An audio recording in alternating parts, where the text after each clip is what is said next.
오늘은 마태복음 강해 설교 148번째 시간입니다. 오늘은 마음이 청결한 자는 이런 제목의 네 번째 하나님 말씀 증거하도록 하겠습니다. 우리는 지금 예수님께서 친히 전해주신 산상수훈 말씀을 보고 있는데요. 산상수훈의 입구는 바로 팔복이라고 했습니다. 우리는 한두 가지 복이 있는 사람이 아니에요. 팔복, 8가지나 복이 있어요. 우리 선조들이 오복을 얘기하셨잖아요. 그런데 예수님은 스케일이 좀 더 크십니다. 그래서 우리 모두 8가지의 복은 적어도 가지고 있는 사람들이거든요. 그런데 그 복이 하나같이 세상 사람들이 보면 별거 아닌 복이에요.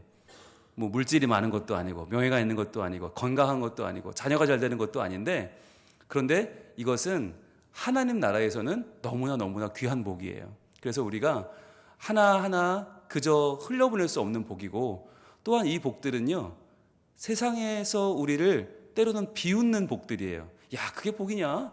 야, 그게 뭐가 좋냐? 그런데 그게 하나님 나라에서는, 하나님 품 안에서는 너무나 귀한 복이고 너무나 행복한 복이고, 이것만 가지고도 우리가 충분히 이 땅에서 복 있는 사람으로 살기에는 부족함이 없는 복인 거예요. 자, 그 중에서 우리가 지금 6번째 복을 보고 있는데, 마음이 청결한 자의 복이잖아요. 지난 시간에 무슨 이야기를 나눴냐면, 이 마음이 청결한 자, 청결한 마음을 갖기 위해 필요한 게 뭐냐, 바로 올바른 시선이 필요하다라고 하는 이야기를 지금 3주째 나눴습니다. 올바른 시선을 가져야 된다. 그런데 이 시선의 중요성이 뭐였냐면, 바로 복시나 편시가 되면 안 된다는 거였어요. 복시가 뭐였죠?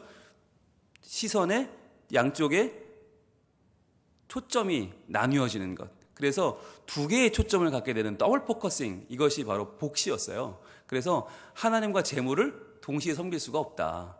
우리가 하나님을 믿든지 물질을 섬기든지 해야지, 하나님과 물질을 동시에 섬기면 2개로 우리가 나눠지면서 결코 바른 시선을 가질 수가 없다는 이야기를 우리가 나눴는데, 지난 시간에는 우리가 편시에 대해서 집중적으로 이야기를 나눴어요. 편시는 뭐였냐면, 공중에 새를 보라. 그럼 우리는 새만 본단 말이죠. 새가 참 이쁘네, 잘 나네. 그런데 새만 보는 건 편시예요. 뭘 봐야 되는가? 그 공중의 새를 보고 기르시는 하나님을 봐야 된다는 거죠. 그 새가 오늘도 어제도 그제도 씨를 뿌린 적이 없고 추수를 한 적이 없는데 그 새는 잘 먹고 잘 살아요. 그러면 이거 어떻게 된 거냐? 과연 왜 어떻게 먹는 거냐? 기르시는 하나님이 계시다라고 하는 거죠. 그래서 우리가 공중의 새를 보라 했을 때 새만 보는 것이 아니라 그 새를 기르시는 천지 만물의 주관자 되신 하나님을 볼 줄 알아야, 그래야 뭘 봐요? 나의 문제도 아시는 하나님, 나의 현실도 함께해 주시는 내 아버지 하나님을 볼 수 있는 눈이 열리는 거죠. 그런데 그걸 보지 못하는 눈이 바로 편시다 그랬어요. 또 들의 백합화를 보라 그랬어요. 그럼 우리는 백합화가 있네요, 예쁘네요 그러는데, 진짜 예수님 보라고 하는 건 뭐예요? 저 옷에 입은 것, 저 꽃에 입은 것이 솔로몬보다 더 훌륭하다는 거예요. 어제 피었다 오늘 질 저 들꽃 하나에도 하나님이 저렇게 입히시거든. 왜 걱정하느냐? 야, 길쌈도 안 하고 뭐 뜨개질 한번 한 적이 없는데, 한번 어디 정말 옷감 떼다가 바느질 한번 한 적이 없는데 저렇게 정말 누구보다 예쁜 옷을 입고 들꽃이 살고 있지 않니? 사람들이 봐주건 그렇지 않건 어김없이 피어오르는 저 아름다운 꽃을 좀 봐봐라. 그런데 왜 너희는 그렇게 우중충하게 있느냐? 왜 걱정하느냐 하는 거예요. 오늘 아침에 집을 나서는데 아내가 그래요? 꽃이 폈네요? 그러는 거예요. 제가 어디요? 그랬더니 동백꽃이 피었다는 거예요. 저희 집사람이 부산 와서 제일 좋아하는 것 중 하나가 동백꽃이거든요. 겨울을 알리는 꽃이 핀다는 것이 얼마나 멋진 일인가. 서울에서는 이 겨울에 꽃 구경은 불가능한 일인데 참 꽃이 피어요. 그러니까 꽃이 피면 우리는 꽃이 이쁘네. 저 같은 사람은 그 꽃도 못 보고 지나가지만 잘 봐야 꽃들 보잖아요. 꽃이 이쁘다, 꽃이 향기롭다, 꽃이 예쁘다. 그런데 그 꽃을 옷 입히시는 분이 계시다는 거죠. 꽃마다 옷이 다르고, 꽃마다 향이 다르고, 꽃마다 살아있는 목적이 다른데, 그 목적을 누가 줬는가? 그 의미를 누가 줬는가? 바로 하나님이 주셨다. 여러분, 그 꽃 한 송이를 입히시는 하나님을 믿으면 우리가 내 삶을 디자인하시고 내 삶을 컨트롤해 가시는 하나님을 어떻게 안 믿을 수가 있어요? 내 삶이 내 것이 아니잖아요. 사실 여기까지 오는 동안 내가 한 게 뭐가 있습니까? 괜히 하나님의 계획을 내가 망치기나 했지, 내가 허투루 살아서 정말 내 인생 갉아먹고 남의 인생 해코지하는 짓만 했지, 내가 잘한 게 뭐가 있어요? 아무것도 없어요. 그런데도 우리 크게 일탈하지 않고 크게 잘못되지 않고 여기까지 왔어요. 여러분, 그거 굉장한 겁니다. 여러분, 멀쩡하게 살고 계시잖아요. 너무나 멀쩡하시잖아요. 어떻게 하나님이 나를 입히시고 나를 먹이시고 나를 이끄셔서 여기까지 왔다라고 하는 거죠. 그걸 볼 줄 아는 눈이 바로 우리의 시선인 거죠.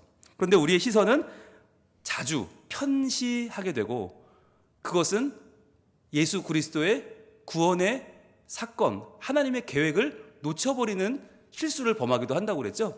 제자들도 그랬잖아요. 제자들도 지난주에 봤죠. 한 여인이 예수님의 장례를 준비하면서 가져왔던 향유 옥합, 300데나리온이나 되는 그 향유 옥합을 그냥 깨서 예수님 머리에 부어드렸잖아요.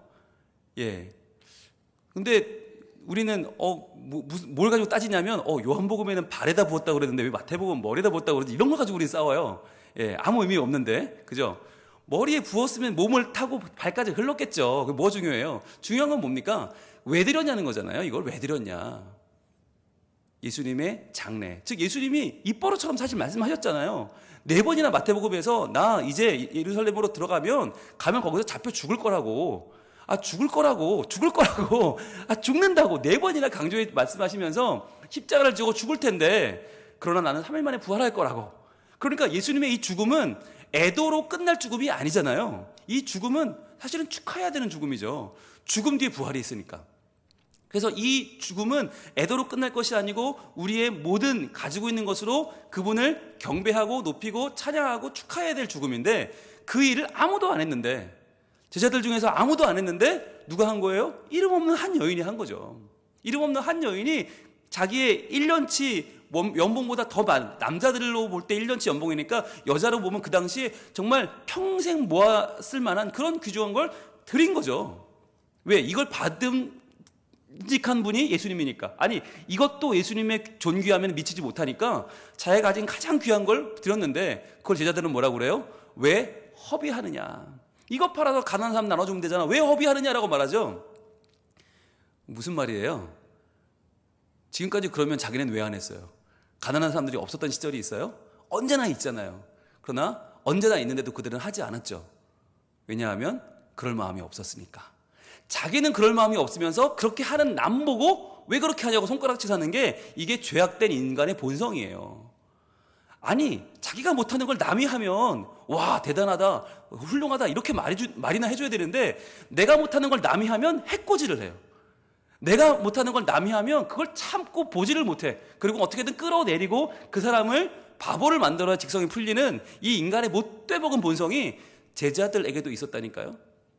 여러분, 이게 얼마나 이 참 답답한 일입니까? 그래서 요한복음에는 이렇게 말한 사람이 가룟 유다라고 말하고, 가룟 유다는 그 당시 돈꾀를 맡고 있던 자인데 도둑이다라고 말을 하잖아요. 그러니까 자기한테 맡겼으면 내가 이거 가지고 잘 중간에서 이것 떼고 저것 떼고 내가 다 내 배를 채웠을 텐데 차라리 날 주지라고 하는 이야기를 한 거죠. 이것이 이 오해와 탐욕이 바로 편시라고 했습니다. 바로 예수님의 십자가 사건, 그 의미를 알지 못한 채, 예수님의 부활의 기쁨도 기대하지 못한 채 다만 뭐만 보이는 거예요. 아까운 향유컵 깨졌네, 아이고 저거 날아갔네, 이거만 보는 거예요. 그러니까 여러분, 이게 우리에게 심각한 편신인데요, 하나님의 영광을 보는 게 아니라, 하나님의 이름이 높아지는 걸 보는 게 아니라 내가 지금 손해본 걸 보는 거예요. 이거 손해본 게 아닌데, 여러분, 우리가 이 시간 나와 있는 거, 수요일 날 이 시간, 이 귀한 시간에 오늘 하루 종일 일하고 피곤해 죽겠는데 나와서 말씀 듣는 거, 예배 드리는 거, 이게 여러분 낭비입니까? 아니면 내게 유익한 일입니까? 예, 자칫 망설이는 분들이 보이는데, 여러분, 이 예배 안 나오는 분들이 보면요, 이거 낭비도 이런 낭비가 없어요. 아니 지금 저 사람 정신이 있나? 지금 집에 가서 빨리 발 닦고 쉬고 TV나 드라마나 하나 보고 가족들끼리 오손도손 그냥 얘기나 나누고 푹 자면 내일 아침에 또 출근해야 되는데, 아니 무슨 교회를 가, 무슨 예배를 드려, 무슨 말씀을 들어, 아니 얼마나 신학교 갈 것도 아니고 목사 될 것도 아닌데 뭐 이렇게 열심히 해? 라고 사람들은 손가락질을 합니다. 왜요? 그 사람들이 볼 때는 이거 낭비거든요. 주일날 아침에 가서 예배 드리는 거 낭비죠. 그 좋은 날 쉬어야지, 놀아야지, 낚시 가야지, 등산 가야지. 왜 교회 가서 예배 드리고 있어요?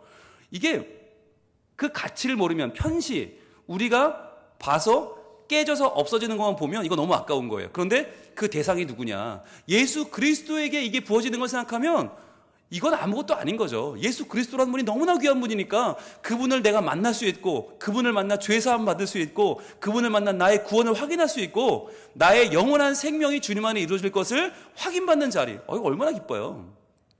그러니까 우리가 가치를 알면 하나님 말씀을 알게 되고, 그 말씀을 들음으로 믿음이 생기고, 그 믿음으로 세상을 살아나가는 나의 목적과 의미가 새로워지고, 내가 사랑하는 사람들과 함께 하나님의 나라를 만들어가는 기쁨을 누린다고 생각하면 오늘 이 자리는 너무나 귀한 자리죠.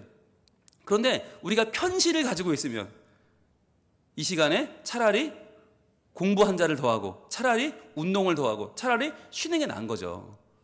그래서 우리는 하나님 나라를 늘 생각할 때 올바른 시선을 갖는 게 중요하다는 것입니다. 여러분, 오늘은 그래서 우리 인간이 얼마나 이 편시에 익숙해져 있는가를 한번 다시 생각해 볼 텐데, 누굴 통해서 볼 것이냐? 바로 제자들입니다. 제자들. 이렇게 한 여인의 눈물 어린 헌신을 손가락질하고 허비했다고, 저럴 수가 있냐고 그렇게 해코지했던 제자들은 과연 어떤 사람들이었는가, 얼마나 그들도 편시를 가지고 있었는가를 확인하면 우리는 나를 돌아볼 수 있어요. 이건 제자들을 비난하자는 게 아니라 그들보다 우리가 나을 것이 없음을 깨닫자는 것입니다. 마태복음 20장으로 가봅니다. 마태복음 20장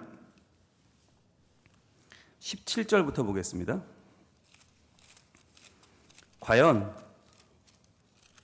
어떤 사건이 지금 벌어지고 있는가? 자, 마태복음 20장 17절 함께 있습니다. 시작. 예수께서 예루살렘으로 올라가려 하실 때에 12 제자를 따로 데리시고 길에서 이르시되, 그랬어요. 예수께서 예루살렘으로 올라가십니다. 왜 올라가십니까? 십자가를 지러 가시는 겁니다. 십자가를 지기 위해서 지금 공생의 하이라이트, 그 십자가를 위해서 지금 가시는데, 가다가 중간에 12 제자를 따로 데리시고 길에서 이르시되, 따로 데리시고라는 말은 뭐죠? 은밀히 부르셨다는 거예요. 특별히 부르셨다. 지금 많은 무리가 따라오는데 그 무리들과는 별개로 12 제자에게 특별히 부탁할 게 있는 거예요. 특별히 부탁을 하십니다. 뭐라고 하시는가? 18절입니다. 보라. 여러분이 보라라고 하는 말은요, 주의를 환기하는 말입니다. 집중시키는 말입니다. 자, 내가 중요한 이야기를 할 텐데, 자, 집중하는 거예요. 보라, 집중. 우리가 예루살렘으로 올라가노니 인자가 대제사장들과 서기관들에게 넘겨짐에 그들이 죽이기로 결의하고. 자, 여러분, 결의하는 기구가 어디죠? 사람을 죽이자 결의할 수 있는 기구가 어디예요? 여기서 말하는 대제사장들과 서기관들이란 말은 뭘 말하냐면 산헤드린 공의회를 말하는 겁니다. 그 당시에 유대인 최고 의결 기구예요. 여기서는 사람을 죽일 수도 있어요. 그런데 뭘 가지고 죽이죠? 율법을 가지고 죽입니다. 여러분, 이게 참으로 무서운 거예요. 자, 죽이기로 결의한다. 여러분, 얼마나 이게 무서운 거예요? 그런데 누가? 대제사장, 하나님께 예배하는, 제사하는 사람들이, 서기관, 하나님 말씀마다 적는 사람들이 자기의 제사와 말씀의 권위로 사람을 죽이기로 결의하는 거. 여러분, 이게 그게 모순되지 않아요? 여러분, 하나님과의 제사, 하나님의 말씀을 받아 전하는, 증거하는 서기관, 여러분 이쯤 되면요, 죽을 사람도 살려야죠. 죽는 사람도 살려야 되는데 산 사람을 죽이기로 결의하고 있다니까요. 자, 그런데 그렇게 죽임을 당하는 게 누구라고요? 인자라고요. 인자, 즉 사람의 아들로 오신 예수 그리스도. 여러분, 인자라는 말이 왜 중요하냐면, 우리가 예수님을 자꾸 하나님의 아들이라고만 생각하는데, 하나님의 아들이라면 십자가는 의미가 없어요. 하나님의 아들이 십자가에 달리면 뭐하고 죽으면 뭐예요? 그거 아무 상관없지. 그런데 사람의 몸으로 오셨기 때문에, 사람의 아들로 오셨기 때문에 그분의 죽음은 가치가 있는 것이고 그분의 부활도 가치가 있어요. 왜? 그래야 우리도 죽은 뒤에 부활이 있는 거니까. 만약에 예수 그리스도가 사람이 아니라면, 어떤 이단들의 주장처럼 그가 천사였다면, 아니면 그가 보여준 건 그냥 허상이었고 잠깐 영으로만 왔다 갔다면 그 죽음은 의미가 없는 것이죠. 그런데 예수님은 인간으로 성육신하여 오셨고 인간의 몸으로 고난받으셨고 인간의 몸으로 죽으셨어요. 그리고 인간의 몸으로 다시 부활하시면서 놀라운 부활체가 되셨죠. 그래서 인자라는 말은 고난에서도 굉장히 중요한 단어인데 예수님은 강조하는 거예요. 내가 이제 올라가면 넘겨지고 그들이 주기교로 결의를 할 거다. 자, 결의한 다음에 어떻게 해요? 16절, 그 다음, 19절이죠. 이방인들에게 넘겨주어. 그랬어요. 여러분, 이게 치사한 게요. 유대인들은 결의만 하고 넘겨줍니다. 자기네 손에 더러운 피를 묻히지 않습니다. 여러분, 이게 더 치사한 거 아닙니까? 차라리 그렇게 미웠으면 지들 손으로 죽여야지. 우리는 아무 죄가 없다는 거죠. 우린 죄가 없어. 우린 아무것도 안 했어. 그리고는 이방인들에게 넘겨줍니다. 넘겨줄 때 죄목은 뭡니까? 반란죄죠. 자기네는 율법으로 판단하고 넘겨줄 때는 반란죄로 넘겨줘요. 넘겨주어서 뭘 합니까? 그를 조롱하며 채찍질하며 십자가에 못 박게 할 것이나 제3일에 살아나리라. 여러분, 이 이야기를 하실 때 표정이 어땠을까요? 예수님 표정이 상상이 되십니까? 아마 얼마나 심각하고 얼마나 진중하고 얼마나 정말 가슴에서 한편으로 울분이 차오르고 끓어오르고 그 당할 모든 일들이 그림처럼 펼쳐지지 않았겠어요? 여러분, 적어도 이런 이야기를 들을 때 우리 듣는 사람들의 마음은 어떨까요? 막 같이 화가 나고 울분이 차오르고, 아니 예수님 그럴 수가 있습니까? 그럴 수는 없습니다. 예수님 저도 같이 죽겠습니다. 뭐 이렇게 할 것 같지 않으세요? 그런 표정이 안 보이죠? 여러분, 남일이라고 너무 쉽게 생각하시는데요. 여러분, 이게 지금 굉장히 심각한 일이에요. 제자들로서는 믿고 따라왔는데 정말 예수님만 보고 지금 예루살렘 가고 있는데 가면 죽는다니까요. 죽을 길을 가고 있다. 나는 잡혀 죽을 거다. 게다가 이 죽음은요, 빼도 박도 못합니다. 왜? 유대인의 최고 의결 기구가 죽이기로 결의해요. 게다가 이방에게 넘기면 로마인들은 그를 철저하게 죽여요. 빼낼 수 있는 길이 없어요.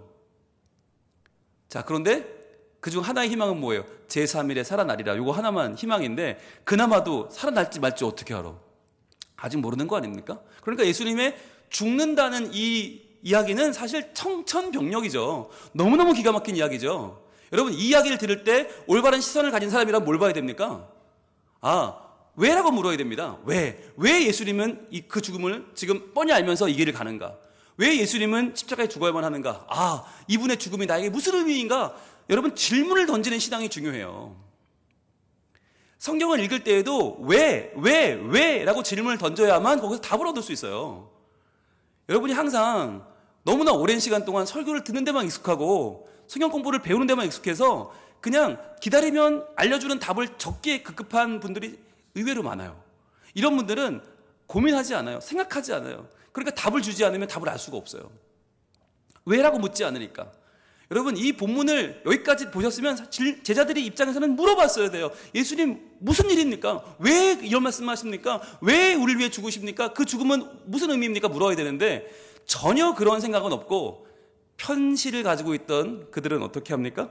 이렇게 말을 합니다. 20절입니다. 그때에, 바로 그때에, 예수님이 나 죽는다 말하는 그때에 세베대의 아들의 어머니가 그 아들들을 데리고 예수께 와서 절하며 무엇을 구하니? 구할 때가 아니잖아요, 지금. 지금 구할 때가 아니죠. 그런데 여기서 세베대의 아들의 어머니, 복잡하잖아요. 이게 무슨 말이에요? 세베대의 아내란 얘기죠. 세베대의 아내인데 왜 아들의 어머니라고 한번 이렇게 거쳐올까요? 아들 때문에 왔으니까. 아들의 어머니로 왔기 때문에 세베대의 아들의 어머니. 세베대의 아들이 누구예요? 야고보와 요한이죠. 이 야고보와 요한은 지금 예수님의 제자 중에서도 12제자 중에서도 특출난 세 제자 중에 2명이에요. 그러니까 베드로를 제외하면 야고보, 요한, 바로 좌측과 우측에 가장 유력한, 예수님의 양쪽을 커버하는 가장 유력한 넘버 2, 넘버 3죠. 넘버 2, 넘버 3의 숙명은 무엇입니까? 넘버 1을 노리게 되어 있죠. 넘버 1인 베드로가 너무 막 성격도 강하고 터프하니까 이걸 어떻게 넘볼까? 늘 그걸 지금 계속 넘보고 있던 이 야고보와 요한. 게다가 야고보와 요한은요, 부름 받을 때부터 아버지와 함께 있었어요. 베드로와 안드레는 둘이서 금을 쳤는데 이 세베대의 아들들은요, 어딜 가나 세베대의 아들들이에요. 여기서도 세베대의 아들의 어머니, 복잡하죠? 왜? 그만큼 세베대라는 이름이 중요하니까. 아버지의 그늘 아래에 있던 야고보와 요한은 자기네가 말을 못하고 어머니를 끌고 옵니다. 그런데 어머니를 끌고 와서 무엇을 부탁을 할까요? 과연 이 시점에 나 죽는다, 죽을 거다, 나 죽어 하시는데 뭘 구하는가? 21절입니다. 예수께서 이르시되 무엇을 원하느냐? 자, 예수님 참 속도 좋으세요. 지금 나 죽는다고 그러는데 너 지금 정신이 있냐? 이러시는 게 아니죠. 너 뭘 구하느냐? 그랬더니 이르되 나의 이 두 아들을 주의 나라에서 하나는 주의 우편에 하나는 주의 좌편에 앉게 명하소서. 여러분 어떠세요? 여러분 예수님이라면 어떤 표정을 지었을까요? 네, 여러분 역시 남의 일이라고 아무런 지금 뭐 화도 안 나고 이럴 수 있지 이런 마음이 드세요? 여러분 예수님이 만약에 여러분 이런 날을 얘기를 들었다, 여러분 코앞에서 이런 일이 벌어졌다, 참을 수 없지 않겠어요? 이 대화를 보면서 뭘 느끼세요? 이 대화의 제목을 붙이면 뭐가 되겠습니까? 3세 미만의 대화죠.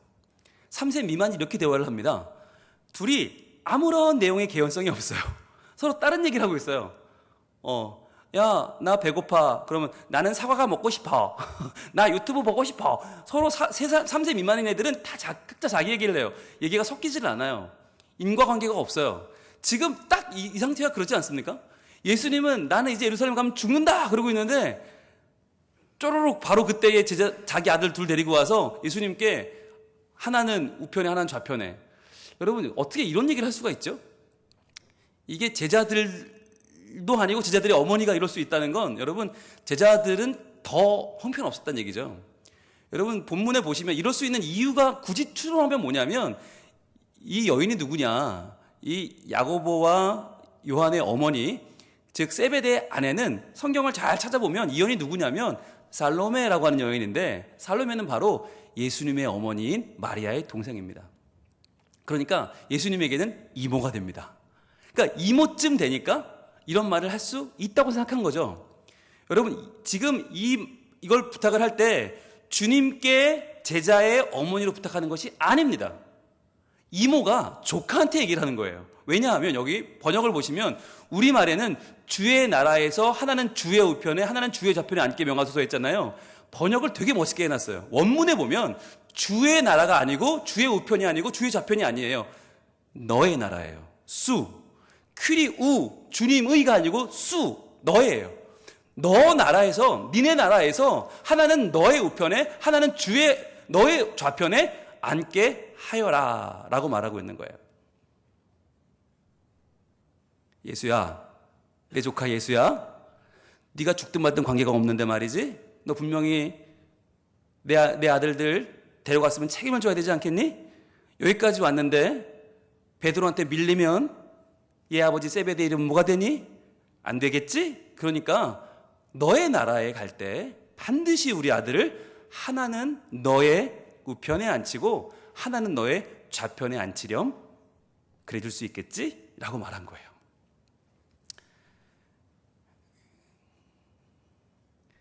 목사님들이 만나면 목회가 어렵다는 말을 많이 합니다. 목회가 뭐냐 이런 정의를 들었습니다. 사람이 할 짓이 아니다.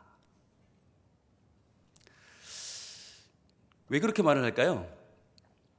열심히 하나님 나라를 전했는데, 열심히 하나님의 복음을 전했는데, 열심히 하나님의 정의를 전했는데 돌아오는 반응은 너무 엉뚱한 반응들이 나온다는 거예요.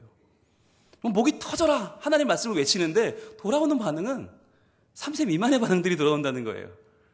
아니 저런 이야기를 어떻게 하지? 어떻게 저렇게 관심이 어떻게 저리도 흘러가지?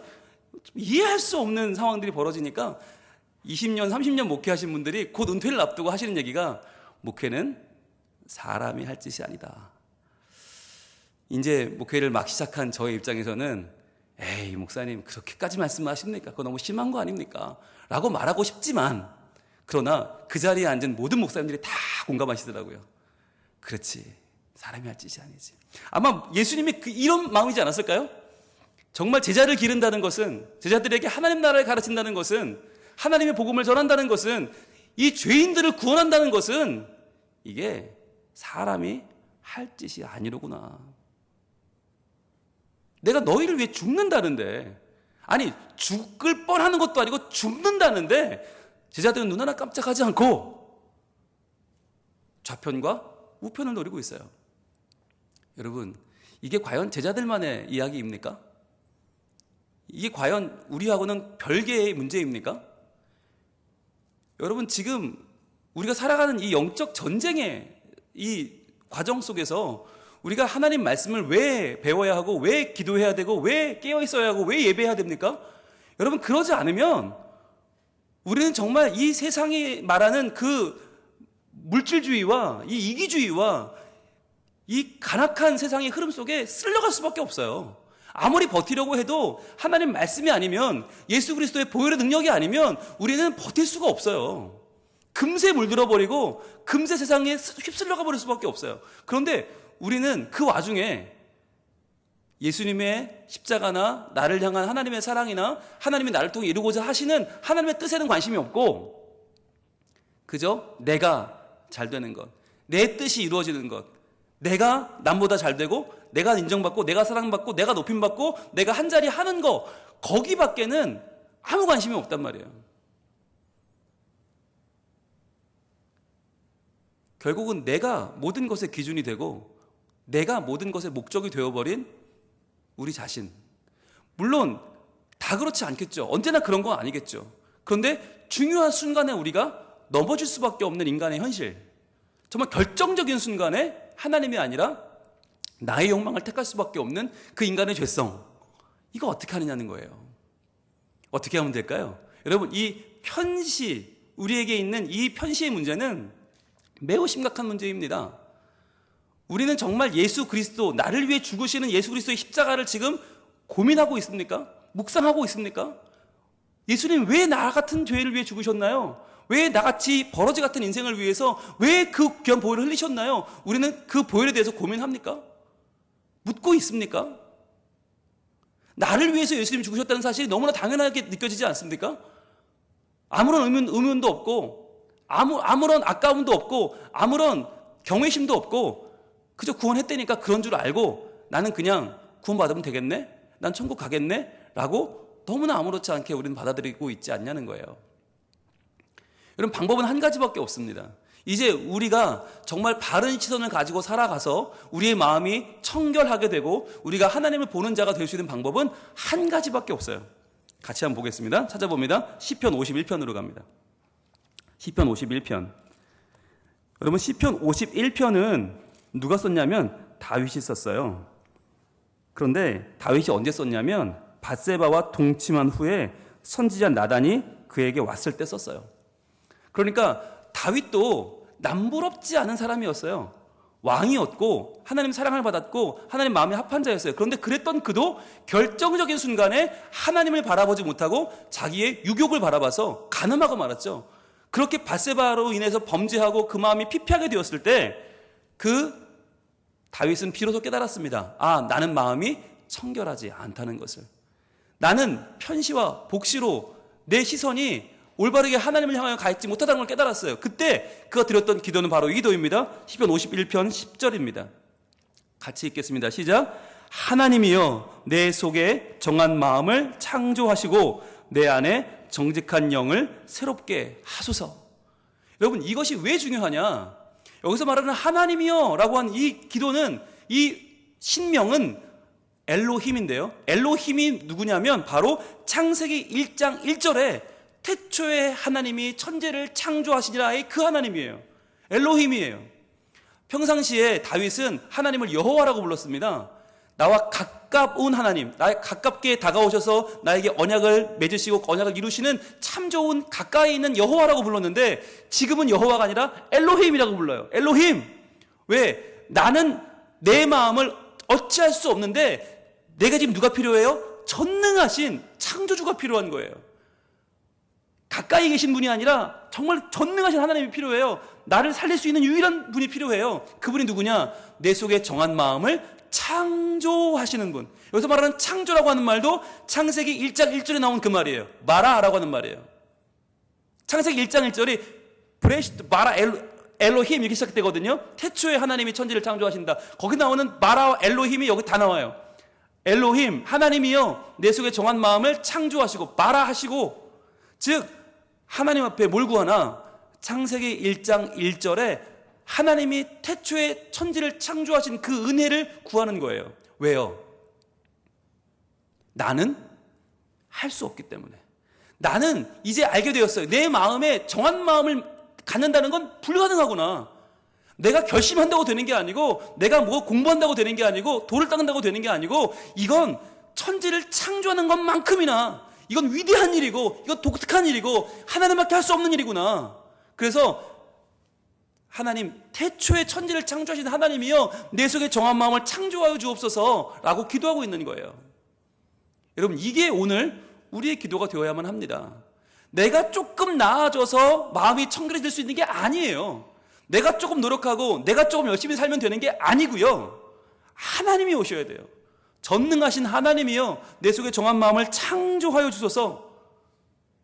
여기서 마음이 레브잖아요. 레브, 우리의 심장은 지금도 뛰고 있잖아요. 그런데 이 심장은 정결하지 않아요. 내 속에 정한 레브를, 정한 심장을, 정한 중심을 창조할 분은 하나님밖에 없고요. 내 안에 정직한 영을 새롭게 하소서. 여러분, 성경책에 보면 정직한이라는 앞에 숫자가 쓰여 있을 겁니다. 제 성경에는 4번이라고 써 있는데 4번을 따라가면 견고한이라고 써 있어요. 여러분도 있나요? 견고한. 왜냐하면 여기서 말하는 정직한이라는 번역된 이 단어가 견고하다, 안정됐다, 고정됐다는 뜻이거든요. 즉 무슨 말이냐면, 하나님 저에게 정한 마음을 창조해 주시고 그 마음이 흔들리지 않게 해 주옵소서. 한번 창조된 그 마음이 이리저리 다시 흔들리지 않게 견고한 마음이 되게 해 주옵소서라고 기도하는 거예요. 그리고 여기서 새롭게 하다라고 하는 단어는 하다쉬라는 단어인데, 하다쉬는 무슨 말이냐? 건물을 지었는데 이 건물이 중심이 맞지 않아요. 무너뜨리고 다시 짓는다. 중수한다. 하다쉬는 중수하다예요. 즉 내가 바로 서 있는 줄 알았는데 아니네요. 하나님, 저 지금 간음하고 중심이 무너졌습니다. 저를 무너뜨리시고 다시 저를 세워주시옵소서. 중수하여 주옵소서. 이 기도가 새롭게 하소서입니다. 여러분, 다윗도 이런 기도를 했다면 우리는 어떻습니까? 여러분, 간음하지 않았기 때문에 괜찮은 겁니까? 그렇지 않죠. 우리가 구속되지 않았으니 괜찮은 겁니까? 걸리지 않았으니 괜찮은 겁니까? 아니요. 우리는 마음속으로 수백 번씩 간음하고요, 수백 번씩 범죄하고요, 수백 번씩 하나님을 원망하고요, 수백 번씩 하나님을 욕해요. 뭐 이런 하나님이 다 있냐고 우리는 수천 번, 수만 번씩 죄를 지어요. 여러분, 과연 우리가 다윗을 욕할 자격이 있을까요?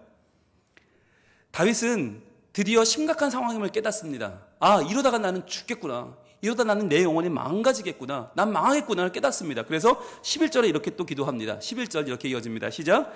나를 주 앞에서 쫓아내지 마시며 주의 성령을 내게서 거두지 마소서. 여러분, 주 앞에 쫓아낸다는 말이 뭐죠? 주 앞에 있는다는 말은 관계를 말하죠. 하나님의 임재 가운데 있는 관계, 그 관계를 쫓아낸다.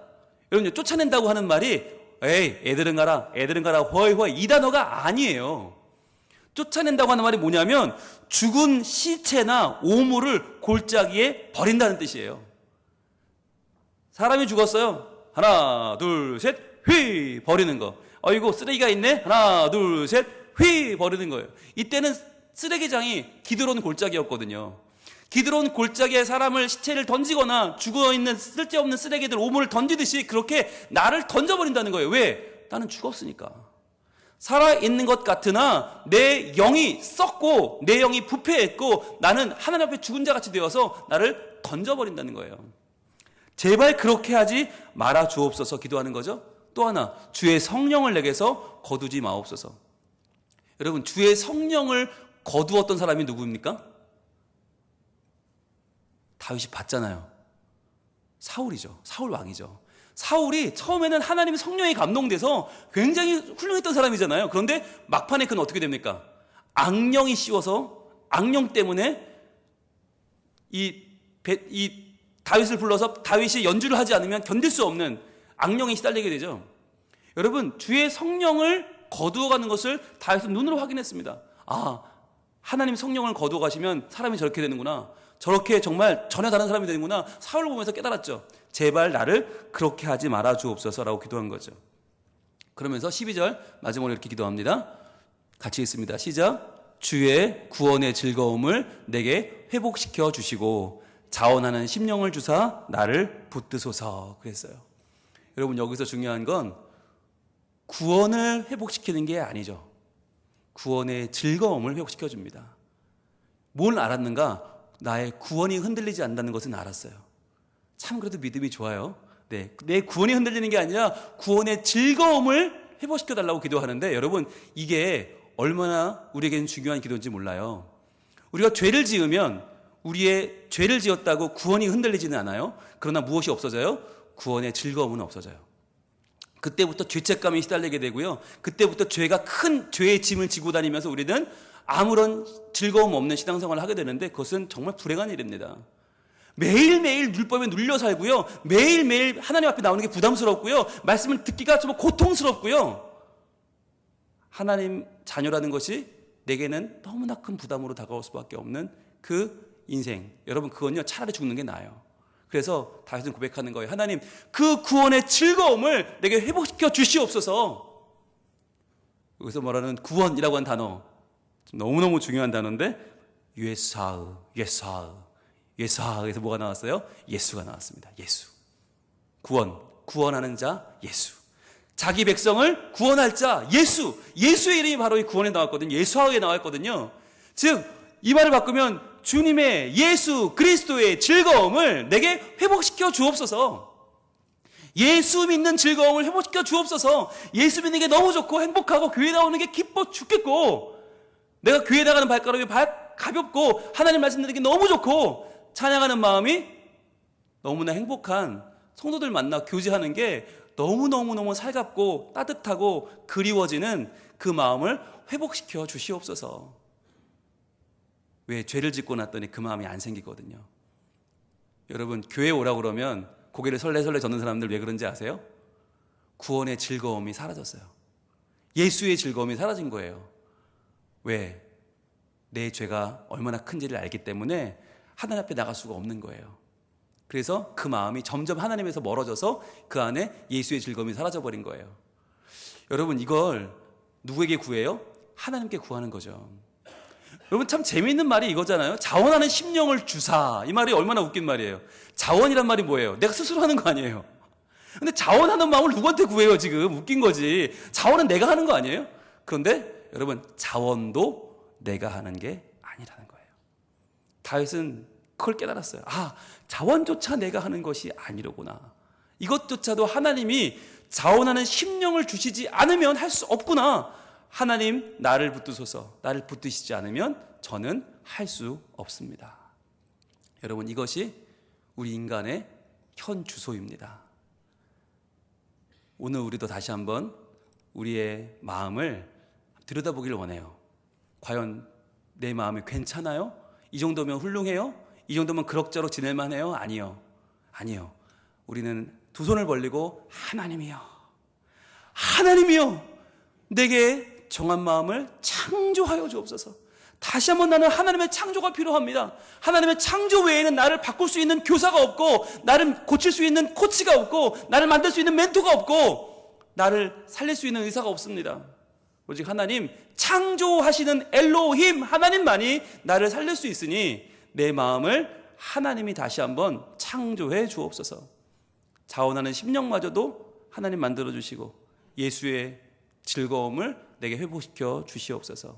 이 시간 우리 함께 기도하며 나가기 원하는데, 먼저 우리 시선, 이 찬양을 드리길 원합니다. 주님, 나를 바라보며 이만하면 괜찮다 생각했던 그 눈을 들어서, 내게로부터 눈을 들어서 주를 보기 원합니다.